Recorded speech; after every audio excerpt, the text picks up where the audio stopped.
Hey everyone, James Niggemeyer here. Thank you for tuning back into my YouTube channel. Today I want to get into some jig selections for the cold water or wintertime bass fishing period. But before I get into it, please go ahead and hit the subscribe button. And if you like the video, please give me a thumbs up and drop a comment down below because I'd love to hear from you. So when it comes to the cold water winter period, I like a couple different types of jigs. And if you followed my channel at all, you know that I like to try to keep things simple. I think it's important to take some things into consideration when selecting a jig any time of year, but especially in the cold water period. So number one, I'm going to start out with maybe offshore or deeper type presentation, a jig that I would choose for that type of scenario, say fishing ledges, humps, bluffs, maybe some offshore brush piles, or maybe even a creek channel bend. This would be something that I would choose for maybe 10 to 30 or even deeper. And that would be a football style jig. The reason it's called a football jig because it's obviously the head is shaped like a football, but a football type jig is great for fishing on the bottom, basically any type of offshore structure in say 1/2 ounce to 3/4 ounce. And you can drag it around in your typically rock type structures. Things that are hard bottom, pea gravel, baseball, even maybe basketball size rock. This football just comes through the water, comes through the cover, I should say, the bottom structure really well. And I'm gonna fish this, say, maybe on 12-pound test line, maybe might scale up, but all depends on the size of the fish and how heavy the cover is. But sometimes there's wood down there. And if I'm casting a jig to drag around, that's when I'd like to reach for a Strike King structure jig. It's kind of similar to a football jig. It's like a compressed football jig. Some people call it a Cobra style head. But this one comes through more of your wood type covers a lot better. And it's great for casting and dragging in deeper depths, but also you could use it in shallow water. So it's kind of a multi-purpose in that regard. When it comes to trailers, it's really hard to beat like a Rage Craw type trailer. Tone on tone is really good, but I'm reaching for something like this style of jig and this profile. Maybe if the water's a little more stained, but the fish are a little bit deeper water. And then when it gets a little clearer, I'm kind of going with the football jig and this lighter style hook. And on this football jig, I might put a Rage Craw or I might put a Rage Bug, but similar type trailer.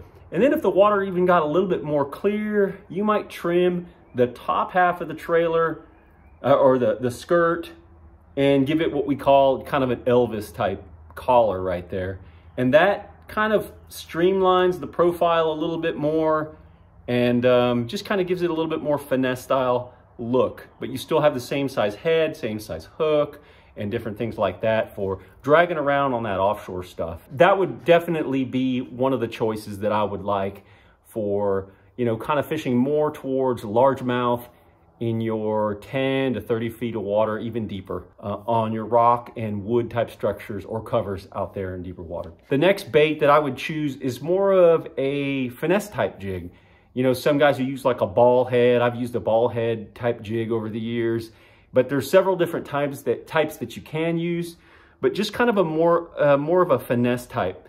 This one that I happen to have right here is a Denny Brauer baby structure head. So it has that same type of Cobra style head, but it's just a more overall smaller appearance, lighter wire hook. And kind of a trailer I have here, this is a trailer that I've caught a lot of fish on a jig, on the back of a jig. And this is a Strike King rodent, and I've just threaded it on there. Kind of went tone on tone with Candy Craw with this kind of a peanut butter and jelly scheme because it's got purple and green flake inside that Candy Craw. But when I would pick this up is for more of your multi-species type waters, places that have spotted bass in them, smallmouth. Maybe not necessarily fishing a whole lot of deeper stuff because this, I believe, comes in 1/4 and 3/8, doesn't make a half. So it's a lighter bait, a lighter, more finesse, more smaller profile. And that's what I would use to catch some of those fish in some clear water situations. Another trailer that you might use would be like maybe just a little straight craw like that.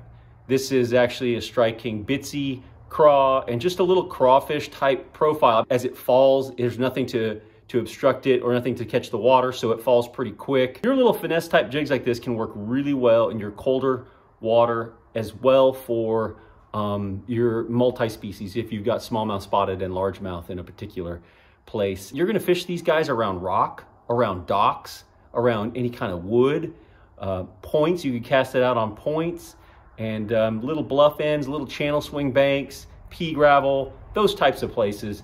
Fish it nice and slow, drag it around, typical jig type thing. Every now and again with all these type baits, you know, play with the retrieve some. You might hop it some, you might drag it, but the key is with all these jigs is make sure you get it that vertical fall and give the bait, the jig, enough line so that it falls like it's untethered on a vertical descent. Those vertical falls are so key to making fish hit the jig, or making it so that it appeals to the bass and they hit the jig. So definitely you want that vertical fall. When it comes to those finesse type jigs, I'm gonna throw say 10 or 12 pound test.